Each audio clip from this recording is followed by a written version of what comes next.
1 Samuel chapter 9. Let's see. When last we left Israel, it does feel like a soap opera sometimes, doesn't it? When last we left, the children of Israel were sitting in the wood. No. You could basically do the entire Old Testament like that. Get narrator voice. When last we saw that. On one condition. It's the narrator from Rocky and Bullwinkle.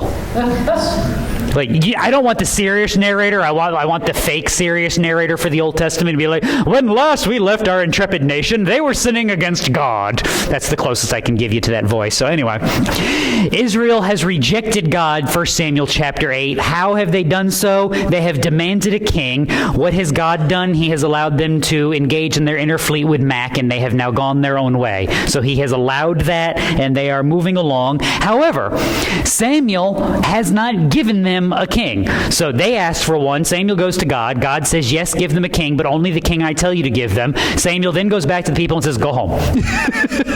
Which, that had to be a buzzkill for the whole crowd, because they were like, all right, so who's our king? Go home. Yeah, but who's the king? What part of go home was not in Hebrew? Go away. I don't want you here. So there you go. I was going to say it's not in English, but I'm just translating for you. It's going to be a morning. So, now what do we do? Well, 1 Samuel decides that we can't allow this to go on forever. We know how this story ends, so we might as well get on with it and go find a king. Sound like a good time? You would think that. So let's dive into chapter 9 and have some fun. Now there was a man of Benjamin whose name was Kish, the son of Abiel, the son of Zerar, the son of Bechorath, the son of Aphiah, the son of a Benjamite, a mighty man of valor. Those are some great names. If you have grandkids coming along, there are not enough Zerars in kindergarten. I'm telling you.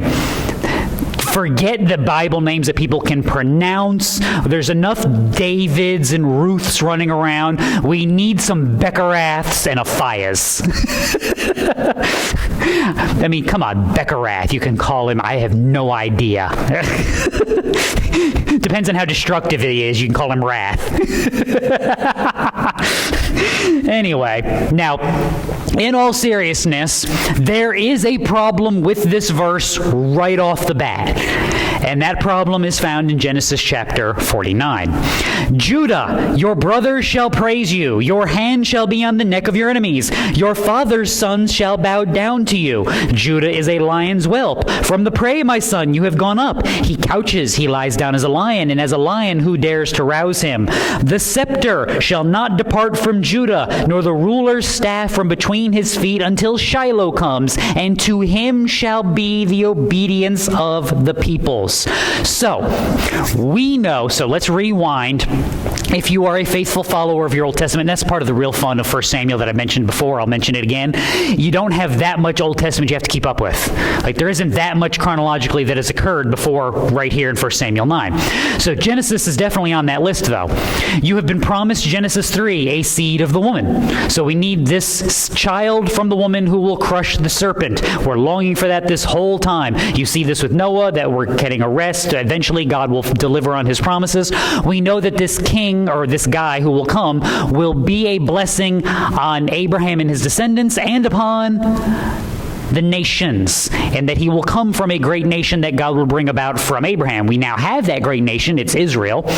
We also know that there's going to come a king from this nation. So Deuteronomy, 12, 16, 17, somewhere in that ballpark, read Deuteronomy. It'll do you amazing good. It tells you that a king will come. What are the guidelines that this king will follow, because there are rules from God that he must follow. So there's going to be a king, and we also know from Genesis 49 that that king will come from the tribe of Judah.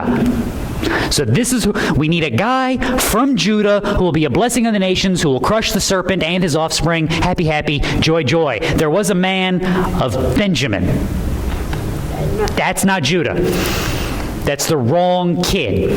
So we have a problem right off the bat. We have the wrong tribe to get the right king. Does that make sense? Are you following so far? See, we would like a king. We would like a good king. We would like the correct king. So why is God giving them the wrong thing here? Hebrews chapter 12. You have not yet resisted to the point of shedding blood in your striving against sin, and you have forgotten the exhortation which is addressed to you as sons. My son, do not regard lightly the discipline of the Lord, nor faint when you are reproved by him. For those whom the Lord loves he disciplines, and he scourges every son whom he receives. You're dealing with discipline from God. Why? Because you don't get to go to Samuel and say, we want a king to be like everybody else in rejection of God, and God go, nah, it's fine. That's fine. You guys, I've been a little hard. The rules, there's a lot. I understand Leviticus is a really long book, and I'm asking so much of you. It's okay. Like, that's not how God operates on this or any other planet that he has made. So if Elon ever gets us to Mars, the same rules apply. You with me so far? Just make sure you pay attention. There's no escape from this.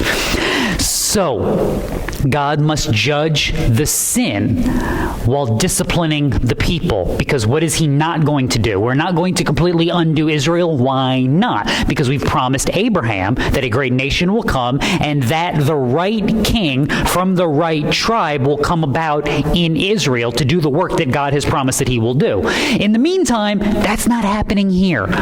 So this is discipline. Like 1 Samuel 8:8. Like all the deeds which they have done since that day that I brought them up from Egypt, even to this day, and that they have forsaken me and served other gods, so they are doing to you also. So remember right off the bat, from the very, very beginning here, this is the wrong tribe to produce the right king, which means it's the right tribe to produce the wrong king. Unless you're purposely viewing this as the right king for judgment, which we are, so there you go. Verse 2. He had a son, so Kish, the son of all those guys, had a son whose name was Saul, a choice and handsome man. And there was not a more handsome person than he among the sons of Israel. From his shoulders and up, he was taller than all the people. So, what might judgment look like? It'd look a lot like this. Proverbs 19. Many plans are in a man's heart, but the counsel of the Lord will stand. Now stop. Why do I say that this is judgment? Well, because this is basically high school. And weren't we all brilliant in high school? Like, isn't that when we just knew everything? Said no one ever. That's why, remember when you were in high school, you were brilliant and you didn't understand why the adults didn't take you seriously, and then you became an adult and you looked at high school kids and said what? Notice how I referred to them? They're high school kids. And did you ever notice that the older you get, the older kids get? The older you're willing to refer to kids. Like, I realized I was getting older when I was watching a college football game and be like, these kids, oh no. I'm referring to 23-year-old men as children. Oh. I felt another gray hair growing as I said it. It's like I could feel it, turning. It's like, starting to curl my fingers and yelling at people to get off the lawn. I could just feel it swelling up within me. So why is this the case? Because I joke about that because, who was your prom king? The smartest, most likely to succeed, right? Yeah, no. Who was it? Be honest. Yeah, the guy who was running faster, stronger, taller, better looking than everybody else. Well, I want a king to be like the other nations. I want someone to stand before our enemies. Well, what should he look like? He should be pretty. He should be tall and strong and good-looking so that the other nations take us seriously. I mean, you can't send some troll-looking, 4-foot midget out there to fight against the enemies. What would they think of us? They would imagine lining up for battle and some dude comes, let's conquer in battle. They would look at you and say, what? This is not a serious country. This is not a serious opponent. I'm not scared. No, we're all down here. Oh, yeah, wait till you see what a king looks like. Look. They got to crane their necks up, and he's pretty, too. This is a win. God has given them everything they could have possibly hoped for, which is really not where you want to be Christian. Like, one of the worst things you could ever ask for is, God, give me everything I would like. I mean, what's the prayer of Proverbs? Give me neither poverty nor riches. Don't give me nothing where I be tempted to steal, but don't give me everything where I would deny you and trust in myself. Why is it hard for the rich man to enter into the kingdom? Because he has everything that this world would provide. Imagine having everything according to the world. To go back to my joke example, this is why Elon wants to go to Mars. He's got everything here. Might as well try to find something somewhere else. There's no other great challenges. This is the worldliest of worldlinesses, and God has granted it to them. This is what you want. Have it. Enjoy. Now, spoiler alert, are they going to enjoy? No.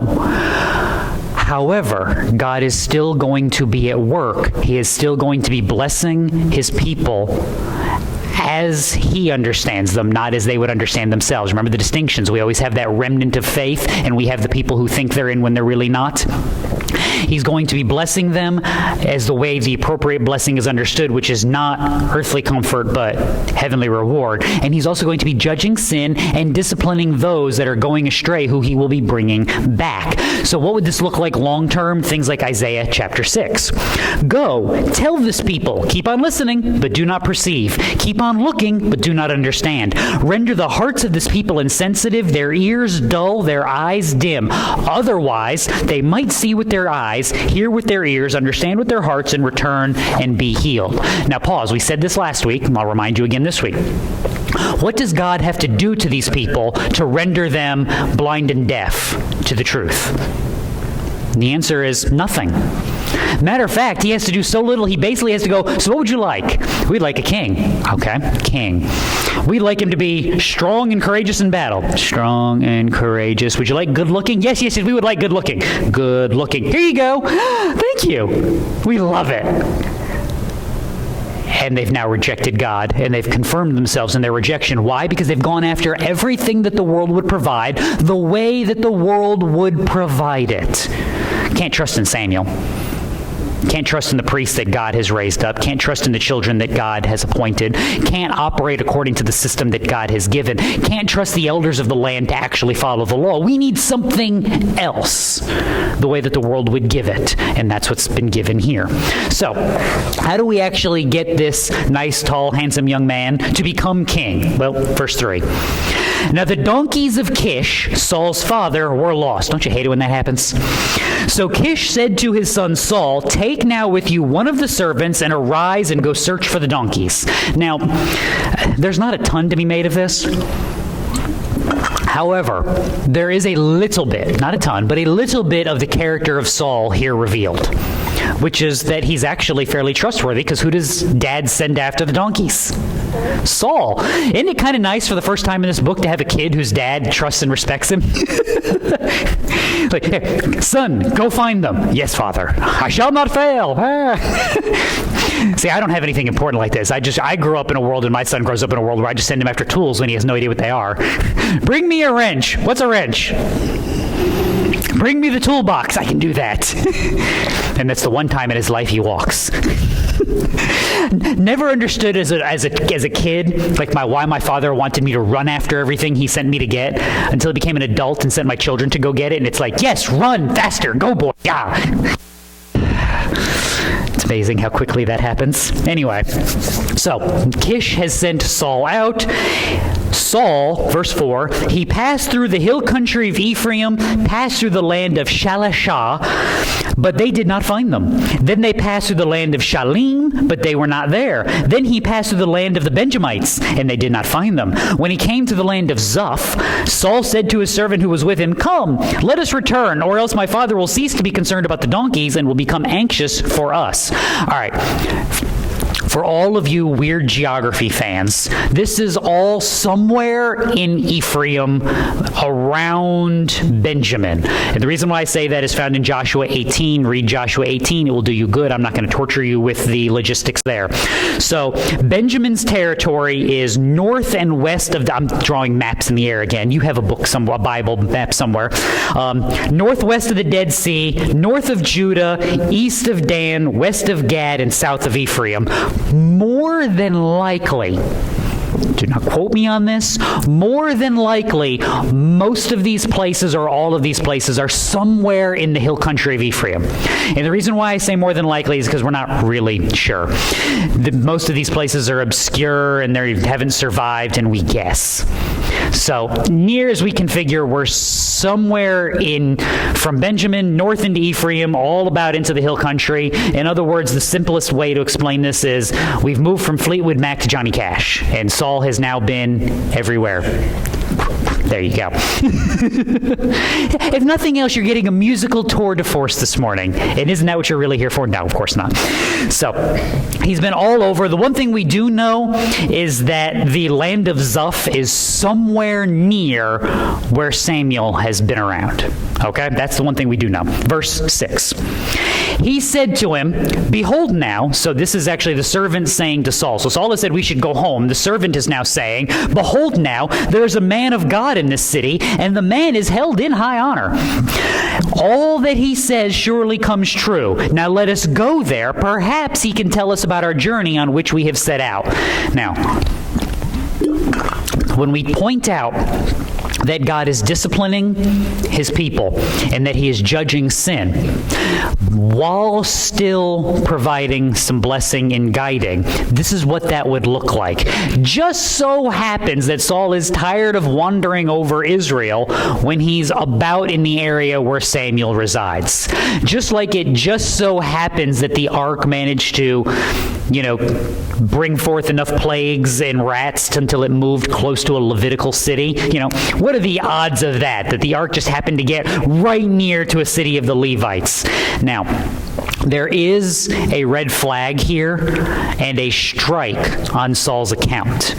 And it is this little conversation. And the reason why I say that is 1 Samuel chapter 3. Samuel grew, and the Lord was with him, and let none of his words fail.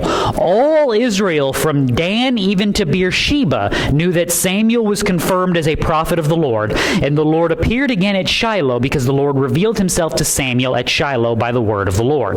Now, that has been going on for Samuel since he was a young man. What is Samuel now? Why are his sons being appointed judges in Israel? Because he's an old man. And what was the complaint of the elders of Israel? Behold, you are old, and your sons do not walk in your ways. So Samuel's entire life, from Dan to Beersheba, which is a fancy way of saying throughout the entirety of Israel, people have known that this Samuel, who is priest at Shiloh, is a prophet of God and knows things. Everybody knows this except who? Saul. Strike one. Saul should know this, which means if he doesn't know this, what has Saul's family not been a part of? They haven't been a part of the tabernacle worship at Shiloh, have they? They haven't been making the 3 trips a year to where God has set his place. They haven't even been making the 1 trip like Hannah's family has been making. They haven't made any of them. They don't know, they're not aware. This is not a thought process for them. This is a problem. So not only do we have the wrong tribe, in that tribe we have a guy who should know these things and doesn't. Now, if I take all of that, put it together, and give him some power and some authority, how well do you think that's going to go? Good. Yeah, no. This is why the warnings exist in Scripture, and why the checking of the heart is so important. What has to be remembered, so why does Samuel go to the trouble of laying out the things that the king is going to do? He's going to tax you, he's going to draft your sons into the army, he's going to confiscate livestock, he's going to do all of these things. Is he supposed to do all of these things? No, but he's going to, which should kind of cross over. Outside of God, the most powerful, the biggest power, so I can come up with words that make sense, the biggest power in this world is government. It's just the reality of life. We all would like government to have less power and authority, but it doesn't. I would love the world to be different, but the world is not different. As I tell you before, I'll tell you again, I don't make the rules, I just live here. So outside of God, government is the next most important, powerful entity that we have to deal with. To turn that power over to people that do not know God, do not know his commands, and are not going to follow him is always going to end badly. Not some of the time, all of the time. Even if it's the person you like. Like, I like that guy. If he's not willing to follow after God or follow after his commands, something bad is going to happen. It's the law of unintended consequences. The precedences you set are always going to come back around to get you when the person you don't like gets the power. And as long as government does not recognize that they are under authority, you are always going to have a problem with government. This is one of the blessings that you've actually had in this country, is, well, according to your governing documents, from where do thy rights come from? From God.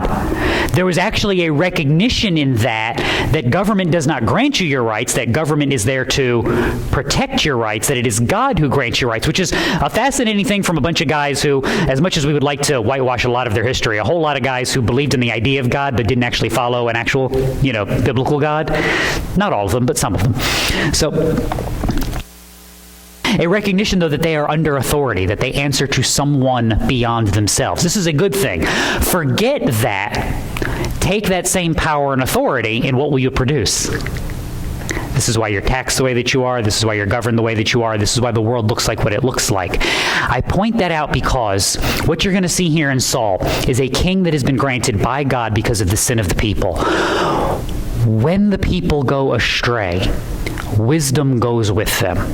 Their ability to choose properly goes with them because, again, the beginning of wisdom is the fear of the Lord. If the leadership has no fear of God, they can't operate in wisdom. Eli, Hophni, Phinehas. If, however, the people also have no fear of God, they're fearing something else, they too will lack wisdom. This is why your modern world looks the way that it does. There's no king in Israel in those days, and everyone did what was right in their own eyes. There's no king in any country in those days, and everyone does what's right in their own eyes. Who's king in every country? God is. Lose the concept that God rules and reigns over all, you will follow something else, and it will go badly. It will, because there's no objective standard. It's just whatever makes me feel good, whatever makes me happy, whatever I think is right. There's a way that seems right to a man, and in the end, that way leads to death. Forevermore. Verse 7. Then saying, I'm sorry, I'm going to do this. Just like in Genesis, I warned you guys on Wednesdays for the Wednesday night crowd. There's too many J's. There's too many S's. It kills me, so I'm going to do this 1,000 times. So just, if I don't catch myself, just like wave at me or just pay attention and know that I messed it up. Then Saul said to his servant, "But behold, if we go, what shall we bring the man? For the bread is gone from our sack, and there is no present to bring the man of God. What do we have?" The servant answered Saul again and said, "Behold, I have in my hand 1/4 of a shekel of silver. Go team. I will give it to the man of God, and he will tell us our way." Okay. This is actually strike two. And the reason why I say this is, what would paganism in Israel look like? And it would look a lot like this. And why do I say something like that? Deuteronomy chapter 16. 3 times in a year, all your males shall appear before the Lord your God in the place which he chooses, at the feast of unleavened bread, at the feast of weeks, and at the feast of booths. They shall not appear before the Lord empty-handed. Every man shall give as he is able, according to the blessing of the Lord your God, which he has given you. All right, now why do I say that's paganism for Saul? Because what part of that did Saul get? Because you better bring a gift. You better make sure you have an offering. Now, stop. Who's the offering for, Israel? God. Who does Saul think the offering's for? The man of God. See, welcome to your modern world. What's one of the big critiques against church? All they want is my money. They got that part. They pass a plate. Dirty, rotten scoundrels. I knew those people were evil. Now, this is part of the problem. This is why I point out that humanity doesn't change. This is strike two against Saul, because Saul knows that there's a command somewhere where I should bring a gift. Who's the gift for? Well, it's got to be for the guy. I mean, why else would I be bringing the gift? Because who else could use it? Now, what's the gift for? Well, it's supposed to be for the upkeep of the tabernacle, later on the temple. It's supposed to be the priest's portion so that he can work on whose behalf? work for God as a representative of the people. So the reason why you bring that is because you're actually supporting the work of God at the tabernacle. Later the temple, but at this point the tabernacle. To think of it as just a gift for the man is to cut out who? God. There's no concept that God rules and reigns. This is just another pagan priest doing his little voodoo rituals. You know, it'll be fine. It'll be fine. Wrong tribe, wrong family, wrong guy, wrong understanding. Could this possibly end well? No, it can't, which is precisely the problem and precisely the point. You can't continually appoint people that do not get where anything is going, do not understand why these things are happening, and expect good results to flow. So, verse 9 is a fun little footnote here. Formerly in Israel, when a man went to inquire of God, he used to say, "Come, let us go to the seer." For he who was called a prophet now is formerly called a seer. Why the name change? Well, now, real quick, just because I like to give you all the things I have to be tortured with, this is one of those little footnotes that all the commentators are like, we don't know if this goes after verse 8 or if this should go after verse 10 or this should go after verse 11. It's one of those things that needs to get stuck in there somewhere because it exists in the manuscripts, but sometimes it gets moved around for the flow of the literature. Not a big deal, but that's one of the reasons why it gets stuck in there in brackets, because this is one of those little editor's notes. Now, my fun thing about this is, why does the editor's note exist? And I think I have a good reason. It's Leviticus chapter 19. Do not turn to mediums or spiritists. Do not seek them out to be defiled by them. I am the Lord your God. Now, what's the difference between a seer and a prophet? Other than, fancy titles. See, if you're Israel, what does a prophet say? What God says. Remember, this is the test that's in Deuteronomy 18. I will send you prophets. If they say things that don't come to pass, stone them.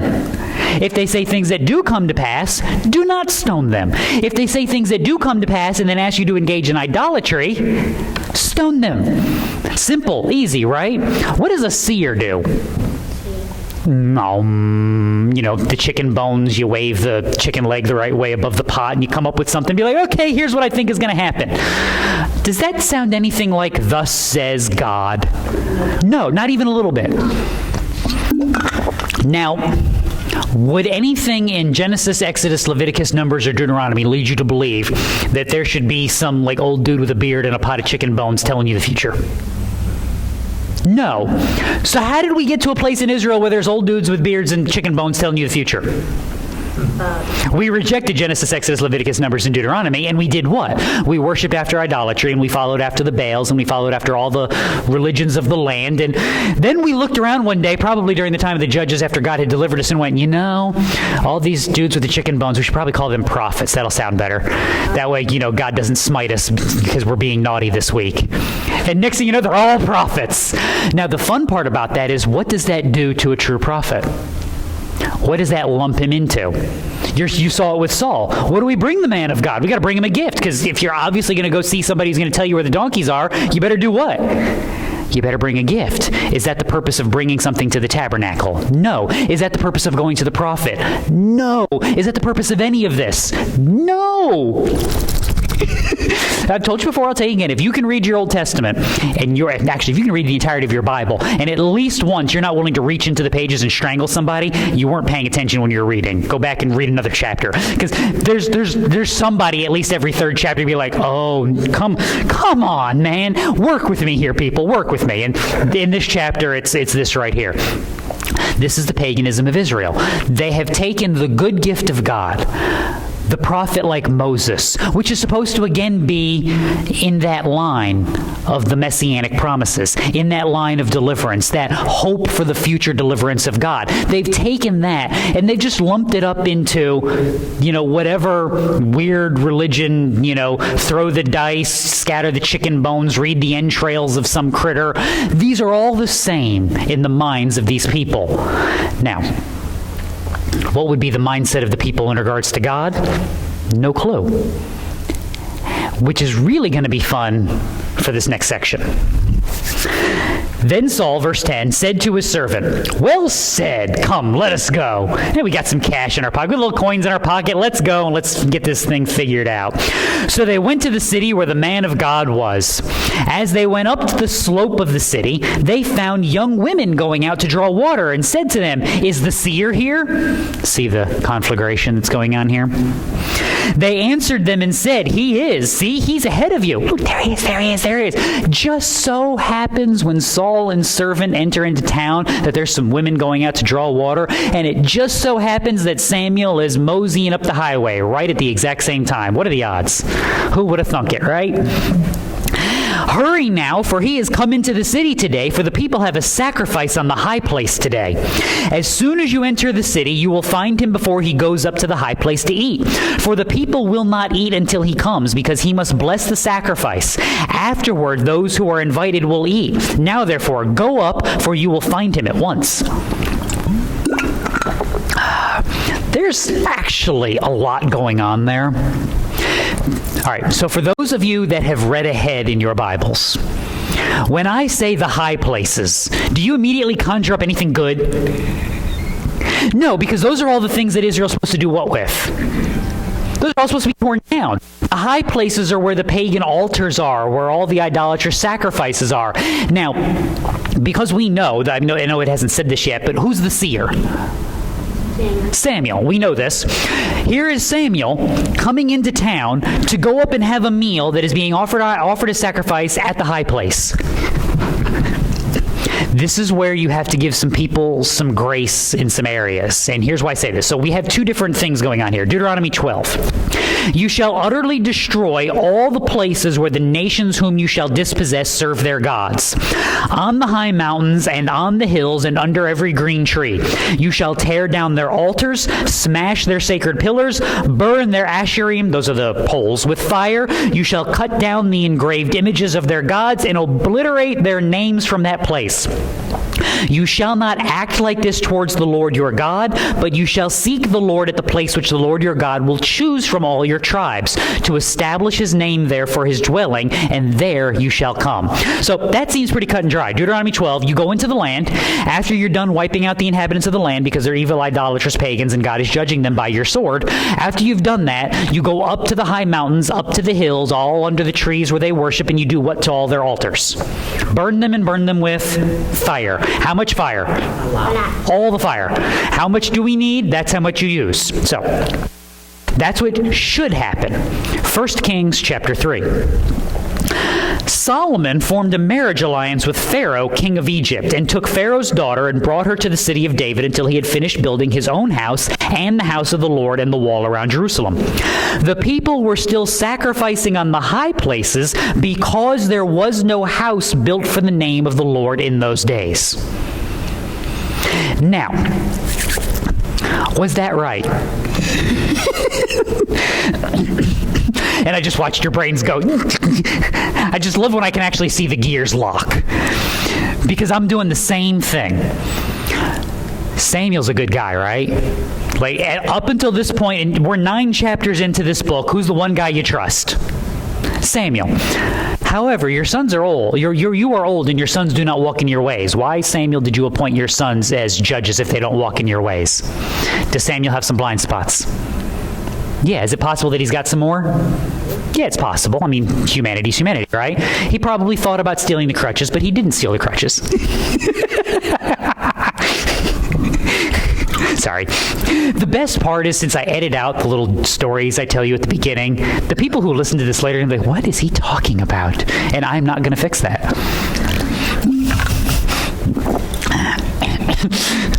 Got to leave a little bit of mystery in there, right? That's why I'm always amazed when you guys show up and be like, you know, we found your church online, and I was listening to the sermons, like, and you showed up?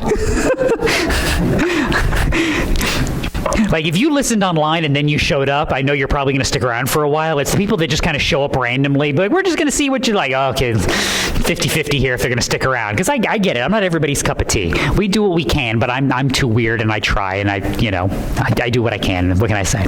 So anyway, let's get back to actually something important. So Samuel's not perfect. Why? Because he's not the king. He's a good prophet, but he's not the prophet. He's not the king, obviously, because we're still looking for a king. He can't even offer the good sacrifice. So what you're seeing here is Israel's response is, well, we don't have a good altar and temple like all the other nations have. Now, spoiler alert, do they? Yes, they have the ark. It's in the tabernacle. It's behind the veil. What's the problem with it? They can't see it. It's a tent. They bring their offerings. They're supposed to gather there. That's where God has set himself now until the temple is built. The temple is coming later. Until even that temple is built, what you'll have the people doing is rather than making their 3 pilgrimages, they're just kind of splitting the baby, to borrow from Solomon a little bit more. And they're offering their sacrifices and having their feasts and their festivals in their own places, in their own towns, at the high places where the pagans have worshipped. Are they supposed to be doing this? No. Is Samuel supposed to be encouraging this? Probably not. And yet, what are we doing here? To the point that even looking like David and Solomon were encouraging this and allowing this. Now, have you ever wondered, why does David want to build a house for the Lord in Jerusalem? Because what are the people doing outside of Jerusalem? Sacrificing in the high places. And what does this encourage? This actually encourages the idolatry. And how ingrained is it by that point? Well, apparently fairly well ingrained, because here's Samuel, prophet and priest of God, blessing the sacrifice that's offered. Now, is this an idolatrous pagan sacrifice? Probably not. Is this still that area and you see Samuel giving the people some grace? Probably. This is where the Old Testament history gets complicated, because I want to like Samuel more than Eli. But is there anything as the life goes on where Samuel, in the grand scheme of things, is better than Eli? Not really. Now, what does that mean for me? Well, it means that I can rejoice in the good things that Eli did, and I can point out where Eli failed. It also means I can rejoice in the good things that Samuel did, and I can point out where Samuel has failed. And I can point out that that's going to be the case for a lot of humanity. Because as we pointed out, why does Samuel fail with his sons? Because he can't change their hearts. He's limited. Christian, you're limited. You can only do what? Be faithful to the call and charge that God has given you. And that's hard in this world, because I can't change a lot. So why do we all get so uncomfortable when I start talking about the problems of government? Because I want to root for certain things, and I want to root against other things, and I want things to go well. And what can I change? And what can I affect in the grand scheme of things? Not a whole lot. And that's difficult, and it's awkward, and it's uncomfortable, and it's where you live day in and day out. Get used to it. War where you can war. Proclaim truth where you can proclaim truth. Trust God to accomplish all that he is doing. Even if that means, put this in perspective. God, they want a king. This is not good. It's not good. Give him a king. That didn't kill Samuel at all. That didn't eat him alive every day for the rest of his life in the least little bit, right? What do you do, Samuel? Be faithful. It's going to end badly. It's going to cause sin. It's going to cause catastrophe. It's going to be a burden upon the people. Be faithful. Sometimes the judgment of God actually has to work its course. Do not despise the discipline of the Lord. When you are disciplined by God, it is for your good. When someone else is disciplined by God, it is for their good. You can't stop it. You can't slow it down. You can't change it. You can merely be faithful, proclaiming what is good and right and true, and letting people walk courses that you don't think are the best course sometimes, because you can't change their hearts. And if you can't change the heart, you can't steer the mind, and you have to trust that God has them while you proclaim what is good and right and truthful. Verse 15. Now, a day before Saul's coming, the Lord had revealed this to Samuel, saying, "About this time tomorrow I will send you a man from the land of Benjamin, and you shall anoint him to be prince over my people Israel. And he will deliver my people from the hand of the Philistines, for I have regarded my people because their cry has come to me." Now, I am of two minds on that whole section, because if I'm Samuel, you know what I'm screaming out next? What did we start with? There was a man of Benjamin. What's the problem with that? Wrong tribe. Samuel, I'm sending you a man who will be king of the tribe of Benjamin. Wait a minute. Time out. Why isn't Samuel asking 5,000 questions of God here? And at the same token, why isn't he? And the answer is because he knows what? He knows that God is judging sin. He knows that the people have been unfaithful. He knows that this must happen. Part of the problem that Israel has is actually a demonstration of what Samuel does have. So, Hebrews 11. Faith is the assurance of things hoped for, the conviction of things not seen, for by it the men of old gained approval. So stop. Israel wants a king to be like the other nations. Why? Because they have no faith. They've lost faith in God. They do not trust in what they're not seeing. They want something that they can see and touch and trust in. Samuel knows this is going to go badly, does not like it because he can't possibly like it, and yet he's being obedient to what God has called him to. Why? Because Samuel has faith, that he trusts that what God is doing is going to be good for the nation, good for the people, and that God will still bring about what he has promised. So you see the lack of faith in the people in demanding the earthly good, and you see the faith of Samuel in actually giving them the earthly good, trusting that at the end of all of this, God will still reign. What do I mean when I say you have to be faithful and sometimes walk down the road you don't want to go down and let people walk down the road you don't want them to walk down? This is what it looks like. Gonna send you a guy from Benjamin. There you go. This is the guy. Here you are. Here we go. And this is what faith looks like if you're Samuel at this point. Trusting that God will accomplish what he has promised. When Samuel saw Saul, verse 17, the Lord said to him, behold the man of whom I spoke to you. This one shall rule over my people. Then Saul approached Samuel in the gate and said, please, tell me where the seer's house is. Samuel answered Saul and said, I am the seer. Which, how ubiquitous is this in Israel? That even you have Samuel using the same terminology. Go up before me to the high place, for you shall eat with me today, and in the morning I will let you go, and will tell you all that is on your mind. As for your donkeys which were lost 3 days ago, do not set your mind on them, for they have been found, and for whom is all that is desirable in Israel? Is it not for you and for all your father's household? So, that's not odd at all, is it? Hey, do you know where the seer is? I'm him. Oh, good. Hey, tell you what, you're going to eat with me. Go up and have a seat. Don't worry about the donkeys. They've already been found, and you're going to be blessed. Like whiplash, anybody? Actually, see, you can't even have Saul being like, whiplash. You'd be like, seriously, dude? Because remember, Saul is taller from the shoulders up than everyone in Israel. So Samuel only comes up to about here on him.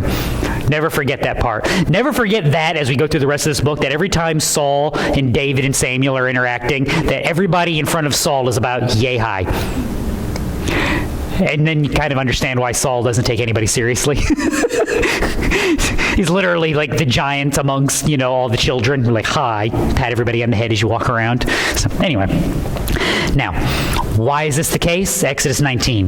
If you will indeed obey my voice, keep my covenant, then you shall be my own possession among all the peoples. For all the earth is mine, and then you shall be to me a kingdom of priests and a holy nation. Israel's rejected that. What is Samuel doing? He's being obedient to it. He's trusting in God, knowing what his place is, knowing that the work of God is being accomplished. Now, here's the best part. What has he told Saul he'll tell him tomorrow? Everything that's on your heart, and don't worry about the donkeys. Well, what should be on Saul's heart? What's he doing? He's out looking for the donkeys. So the thing you should be worried about after all these days is the donkeys. I will tell you all that is on your heart. Don't worry about the donkeys. Which means what's not on Saul's heart? You just got a little picture, didn't you? I'm not going to say this is strike 3 yet, but it's about close to being strike 3 for Saul. Because it's obvious that Samuel is looking past the immediate needs. And because that he is a prophet of God and is speaking what God has told him, he knows what is actually on the heart of Saul. That's why the language, for whom is all that is desirable in Israel? Is it not for you and for all your father's household? In other words, what's really on Saul's heart? The exact opposite of Exodus 20:17. You shall not covet your neighbor's house. You shall not covet your neighbor's wife, or his male servant, or his female servant, or his ox, or his donkey, or anything that belongs to your neighbor. What's Israel's problem? We want a king to be like the neighbors. We want to be just like everybody. We want what they got. It's almost like there's a commandment against that sort of thing. Verse 21. Saul replied, am I not a Benjamite, of the smallest of the tribes of Israel, and my family the least of all the families of the tribe of Benjamin? Why then do you speak to me in this way? Let me help you out. Yes, because those answers are yes. In other words, king, government, you're under authority. You're not supposed to be lifting up yourself. You're not supposed to be taller than everybody else and looking down on people. You're supposed to be looking up and recognizing that you're underneath the authority and rule of God. The Lord did not set his love, Deuteronomy 7, nor choose you because you were more in number than any of the peoples, for you were the fewest of all people. But because the Lord loved you and kept the oath which he swore to your fathers, the Lord brought you out by a mighty hand and redeemed you from the house of slavery, from the hand of Pharaoh, king of Egypt. Know therefore that the Lord your God, he is God, the faithful God, who keeps his covenant and his loving kindness to 1,000 generations for those who love him and keep his commandments. Why is the king supposed to write the law by his own hand at the beginning of his reign and then read it every year? To remember. See, what's the opening line of the law? Make sure you understand this from an Israelite perspective. What's the opening line of the law that he's supposed to write and read every year?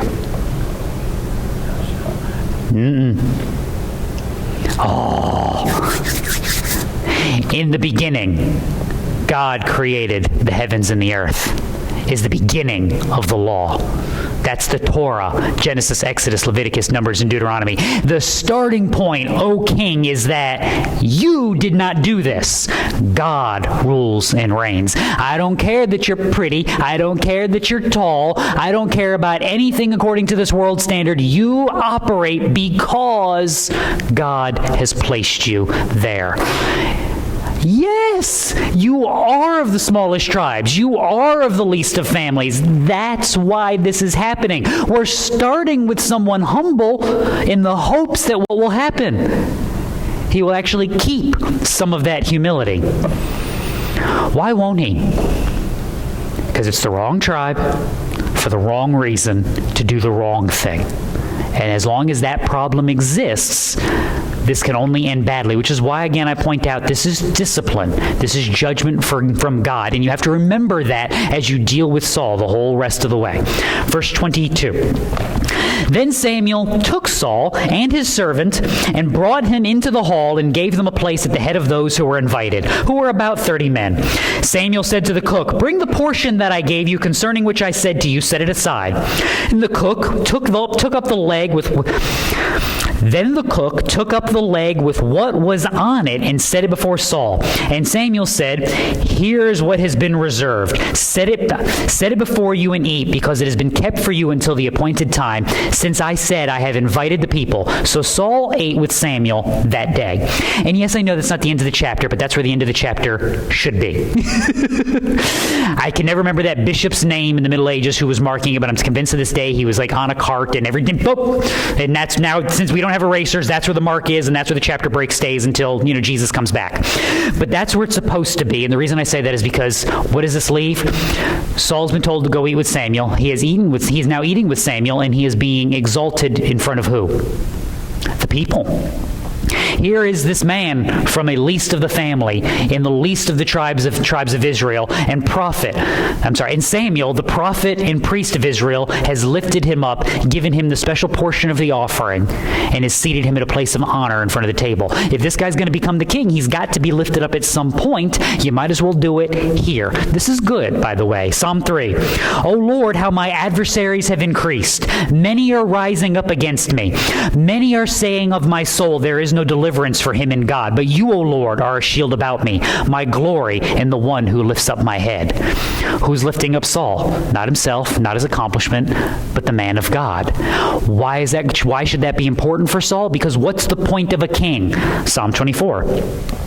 Be lifted up, O ancient doors, that the King of glory may come in. Who is this King of glory? The Lord, strong and mighty, the Lord, mighty in battle. Lift up your heads, O gates. Lift them up, O ancient doors, that the King of glory may come in. Who is this King of glory? The Lord of hosts. He is the King of glory. The king is always supposed to remember he serves by God's decree. He serves for God's glory and not his own. Start with someone who's humble. Start with someone who's least of these. Start with someone who is not exalted in the kingdom and hope for the best. What's the problem? It's the best you can get according to the world's standard. The best in the man, that he's tall and handsome and strong. The best according to the family that he comes from. But if he's not the one that God has promised will come, if he's not the one that God has ordained will lead his people, what's going to happen? Romans 14. Do not let what is for you a good thing be spoken of as evil. For the kingdom of God is not eating and drinking, but righteousness and peace and joy in the Holy Spirit. See, the king should rule on behalf of God to extend the dominion of God, recognizing that he is under the authority of God and working for him. Forget that. Not know who the prophet is. Not know what the sacrifices are. Not know where the throne of the Lord is. And you will not know God. You will be a king seeking after the things of this world, seeking after the things that you desire most. We already know that Saul is not desiring what he should be desiring. He's not looking after the donkeys. He's looking for something else. And Samuel will tell him what that is.